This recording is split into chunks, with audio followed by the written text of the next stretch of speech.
ओम नमः शिवाय। जय श्री कृष्णा। आप सभी का सनातन धर्मसार चैनल में बहुत बहुत स्वागत है। कैसे हैं आप सब? उम्मीद करती हूँ स्वस्थ और त्योहारों में मस्त होंगे। आज की वीडियो में हम चिड़ा चिड़ी की कहानी सुनेंगे, परंतु उससे पहले इस कहानी के विषय में मैं आपको कुछ बताना चाहती हूँ। इस कहानी को कार्तिक पूर्णिमा के अगले दिन प्रतिपदा अर्थात पड़वा के दिन सुनते और कहते हैं। आटे से इस दिन घर बनाते हैं और आटे की चिड़ा चिड़ी बनाकर घर के बीचों बीच रखते हैं। उन्हें वस्त्र पहनाते हैं। आटे के घर में घर का सारा सामान सजाते हैं और चिड़ा चिड़ी को खील बताशे का भोग लगाते हैं। इस दिन खिचड़ी बनाई जाती है और आम का अचार रखकर ठाकुर जी को भोग लगाकर खुद भी प्रसाद खाया जाता है। और आज के दिन चिड़ा चिड़ी की यह कहानी सुनी जाती है। ऐसा माना जाता है कि आज के दिन अर्थात कार्तिक पूर्णिमा के अगले दिन इस कहानी को सुनना विशेष रूप से फलदायी होता है उन लोगों के लिए जो अब तक किराए के मकान में रहते हैं और जिनका सपना अपना एक घर बनाने का है। तो इस प्रकार जो लोग अभी तक किराए के मकान में है और अपना घर नहीं है, उन्हें इस कहानी को अवश्य ही सुनना अथवा सुनाना चाहिए।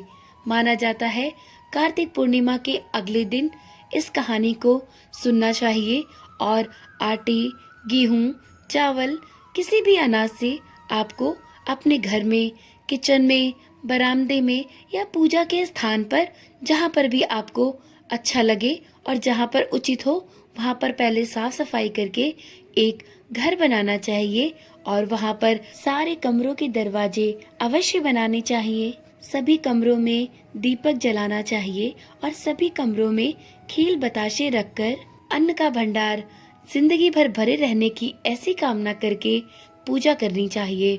और घर का जो मेन द्वार हो अर्थात जो आपके घर का सबसे मुख्य द्वार हो, वहां पर एक दिया अवश्य लगाएं और भगवान से ऐसी प्रार्थना करें कि जिस प्रकार मैंने इस घर को बनाया है, हे प्रभु आप मेरे लिए भी एक ऐसा ही सुंदर सा घर अवश्य बना दे। तो चलिए आज की वीडियो में हम चिड़ा और चिड़ी की कहानी सुनेंगे। एक समय की बात है, 4 चिड़िया आपस में बहुत अच्छी सहेलियां हुआ करती थी। उनमें से एक चिड़िया एक दिन एक पेड़ की डाल पे बैठी थी। वो समय कार्तिक माह का चल रहा था और 2 महिलाएं आपस में कार्तिक स्नान के विषय में बात कर रही थी।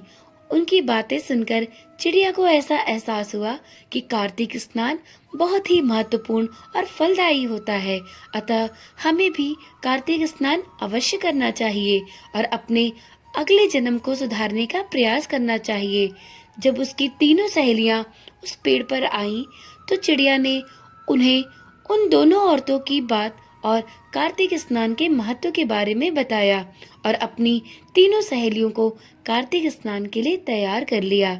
जब कार्तिक महीना आया तो उन चारों चिड़ियों ने प्रतिदिन कार्तिक स्नान करना, तत्पश्चात भोजन करना प्रारंभ किया और उसके बाद चारों चिड़िया कार्तिक मास में नित्य प्रति कार्तिक स्नान करती, उसके पश्चात ही भोजन करती। कार्तिक स्नान के अगले दिन अर्थात प्रतिपदा के दिन चारों चिड़िया ने सोचा कि चलो खिचड़ी बनाते हैं। एक चिड़िया चावल ले आई, एक चिड़िया दाल ले आई, एक चिड़िया घी ले आई और एक चिड़िया नमक ले आई। सब ने मिलकर खिचड़ी बनाई। सब ने सोचा कि पहले नहा लिया जाए, अर्थात पहले कार्तिक स्नान करके उसके बाद ही खिचड़ी खाते हैं। सब चिड़िया नहाने चली गई। पहले एक चिड़िया जब नहाकर आई तो उसे बहुत जोर की भूख लगी थी।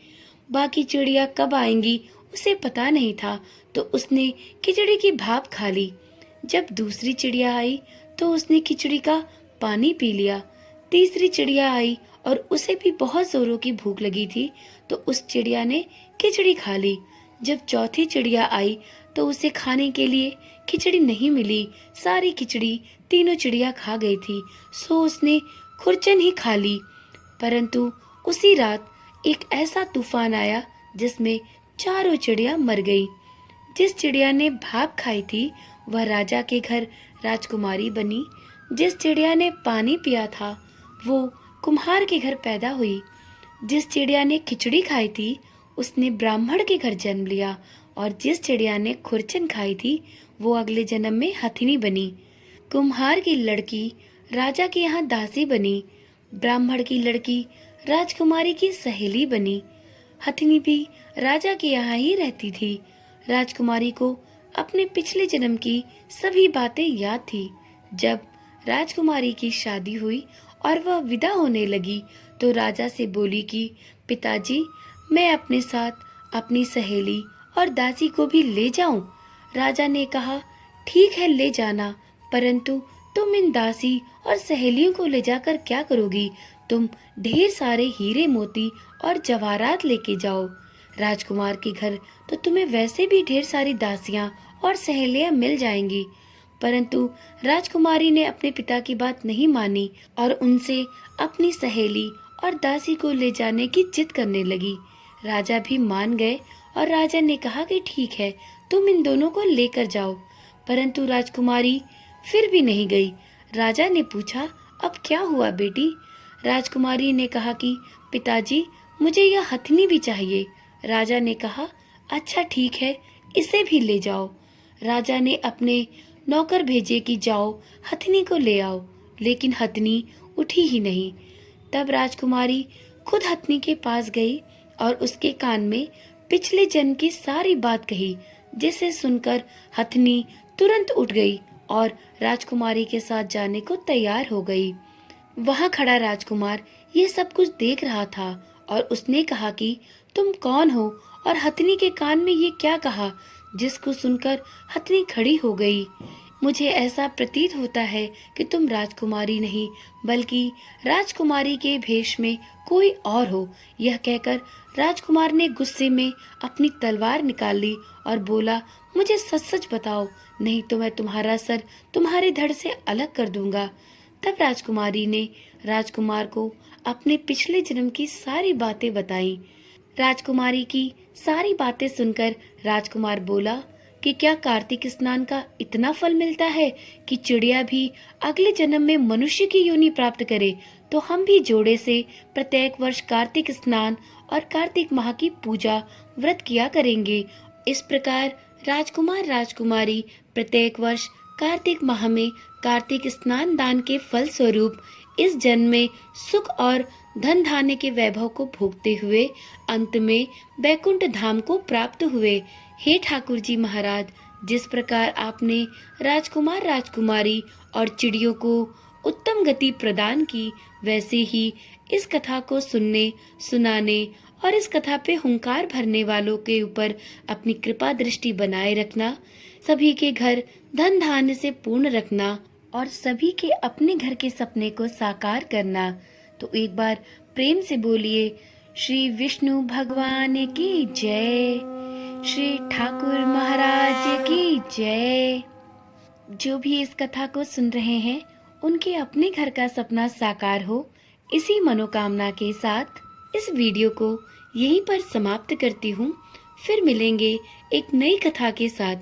यदि वीडियो आपको पसंद आई हो तो वीडियो को लाइक करें और इसी प्रकार की रुचिकर कथाएं सुनने के लिए इस चैनल को भी अवश्य ही सब्सक्राइब करें। तो चलिए फिर मिलते हैं एक नई कथा कहानी के साथ। ओम नमः शिवाय। जय श्री कृष्णा।